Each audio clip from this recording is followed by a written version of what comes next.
Dans un grand manoir loin de tout regard humain, vivait un jeune homme, un duc appelé Bocan qui ne sort presque jamais de chez lui à cause d'une malédiction qui lui a été jetée par une sorcière.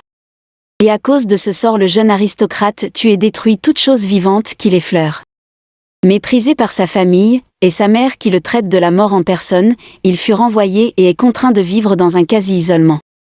Heureusement il n'est pas tout à fait seul, car le personnel du manoir, son majordome Rob, un homme très dévoué et la jeune femme servante Alice qui aime souvent le taquiner et l'embarrasser, lui tiennent compagnie et rend sa vie moins misérable.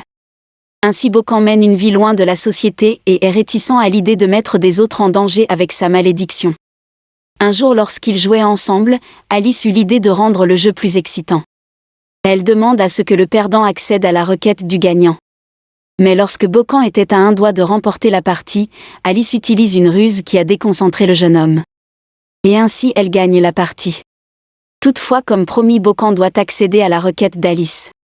Mais le jeune homme était gêné croyant qu'elle va lui demander un truc trop dévergondé comme elle le fait souvent. Cependant à sa grande surprise Alice lui demande de sortir avec elle pour aller en ville. Toutefois intrigué par la requête d'Alice, il lui demande pourquoi avait-elle envie d'aller en ville. Ce dernier répond qu'une fête costumée s'y tiendra le week-end. Et qu'elle pense qu'avec un déguisement assez épais il pourrait évoluer dans la foule. Mais le jeune homme réplique qu'il n'est pas habitué aux endroits bondés. Mais Alice lui rassure en lui disant que l'an dernier il y avait peu de personnes et le supplie de l'accompagner. Cependant Bocan était incapable de refuser une demande de la douce Alice. Alors il accepte de s'y rendre. Mais une fois arrivé à la fête, il y avait plus de monde qu'il imaginait.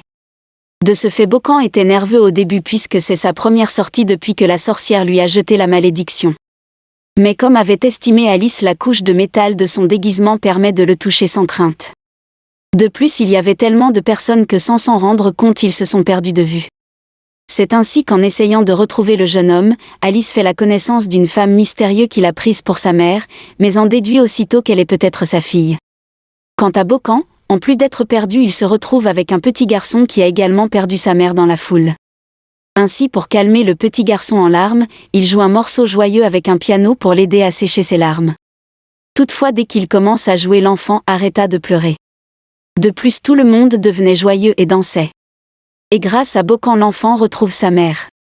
C'est ainsi qu'Alice retrouve le jeune homme et lui demande de ne plus partir à sa guise et souhaite à ce qu'il rentre au manoir. Mais le jeune homme insiste de rester un petit peu. Ce qui étonna Alice.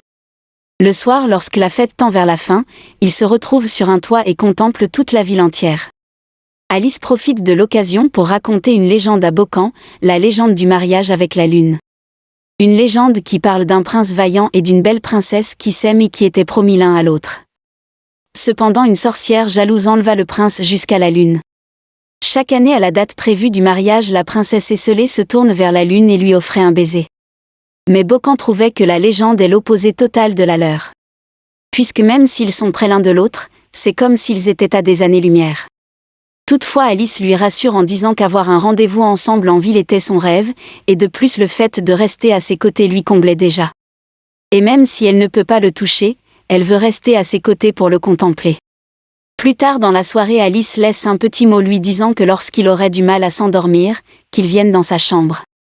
Bocan ne comprenait pas vraiment ce que la note signifiait a répondu à l'appel, et se rend sur les lieux. Arrivé devant la chambre d'Alice, il frappe à la porte, mais celle-ci lui répond qu'elle pouvait rentrer. Cependant lorsqu'il ouvre la porte, Alice était complètement nue. Pris de panique il referma la porte aussitôt et demande à ce qu'elle se rhabille. Mais celle-ci répond qu'elle avait pour règle de ne rien porter dans sa chambre. Mais le jeune homme insiste à ce qu'elle porte quelque chose. C'est ainsi qu'après avoir porté une très belle robe elle l'invitait à rentrer. Tout après avoir rentré dans la chambre il trouve que la chambre sentait vraiment bon. Cependant Alice lui annonce qu'elle avait allumé des bougies parfumées et qu'elle avait l'intention de le soulager entièrement. Compris de travers il essaya de se calmer en se disant que peut-être qu'il se faisait des idées parce qu'il l'avait vu tout nu. Mais au moment où il arrive à rester serein il trouve une culotte sur le bureau devant lequel il est assis. Ce qui le laisse croire qu'il se retrouve dans une chambre seule avec une femme sans culotte. Cependant Alice complique encore les choses lorsqu'elle l'invitait à le rejoindre au lit après avoir fini de boire sa camomille. Surpris Bocan se demande est-ce qu'elle compte lui faire quelque chose. Puisqu'ils ne peuvent pas se toucher. Toutefois celle-ci complique une fois de plus les choses en lui demandant de se déshabiller et de s'abandonner à elle. Toujours inquiet, elle lui demande de s'allonger, de fermer les yeux et de se détendre corps et âme. Au moment où le jeune homme essaya de s'appliquer, elle lui couvre d'un drap et lui dit de bien dormir. Étonné, Bocan posa la question à savoir s'il allait dormir. Car le jeune homme s'attendait à autre chose. C'est là qu'Alice lui explique qu'au fait elle souhaitait juste l'aider à s'endormir, et s'excuse du fait qu'elle lui fait espérer autre chose. Cependant Bocan l'accuse de l'avoir fait exprès comme toujours pour l'embarrasser. Mais ce dernier lui rassure qu'elle resterait à son chevet jusqu'à ce qu'il dorme. Cependant juste avant de s'endormir, Bocan demande à Alice si elle accepterait de lui accorder un peu son temps après-demain soir, une chose qu'il brûlait envie de le montrer. Mais celle-ci répond qu'elle accepte avec joie. Au petit matin, le jeune homme était nerveux à un point qu'il n'arrive pas à regarder Alice d'en face. Toutefois au moment de leur petit rendez-vous, ils se sont retrouvés sur un lac où le jeune homme voulait lui montrer une pluie d'étoiles filantes qui n'a lieu que tous les 10 ans. Un phénomène qu'il avait vu par hasard il y a 10 ans sur la berge du même lac, et qu'il chérit comme un trésor. Mais cette fois Bocan désire partager ce spectacle avec Alice, la personne qu'il aime. De ses dires, Alice était content de partager ce phénomène avec Bocan. Mais ce soir le jeune homme avait prévu de déclarer à Alice son amour correctement en bonne et due forme juste après le phénomène des étoiles filantes. Mais au moment venu, Bocan demande à Alice de se tourner vers le ciel, mais celle-ci ne regarde que le jeune homme. Cependant lorsque Bocan lui répète une fois de plus de regarder le ciel, elle répond que lui regarder l'enchante plus. Mais au moment où elle décide de regarder le ciel, une légère brise emporte le chapeau du jeune homme. Cependant Alice se précipite en voulant attraper le chapeau, mais elle perd l'équilibre et tombe dans l'eau. Mais au moment de la chute Bocan voulait attraper la jeune femme, mais incapable de toucher une chose sans la tuer, il le laisse tomber. Désireux de remonter Alice, il lui tend la main. Mais une fois de plus il se rappelle de sa malédiction et retire sa main avec un air abattu.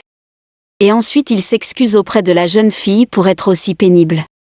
Et que sans cette malédiction il ne leur causerait pas autant de soucis. Toutefois Alice le rassure qu'il n'est pas aussi pénible qu'il le croyait, et comme il ne peut la toucher, alors qu'il l'embrasse. Si vraiment il éprouve quelque chose pour elle, qu'il l'embrasse sur le champ. Surpris le jeune homme lui demandait et si ça la tuait. Mais celle-ci répond qu'elle préfère mourir de son baiser romantique. Touché par la réponse d'Alice, il lui dit qu'il meurt envie de l'embrasser mais si elle dit de telles choses il risque de le faire vraiment. Cependant Alice insiste en disant qu'elle le veut vraiment. Va-t-il l'embrasser ou pas? Si vous avez aimé cette vidéo et que vous voulez une suite de cet anime, faites-nous le savoir dans les commentaires et laissez le petit pouce en bleu, ça fait toujours plaisir.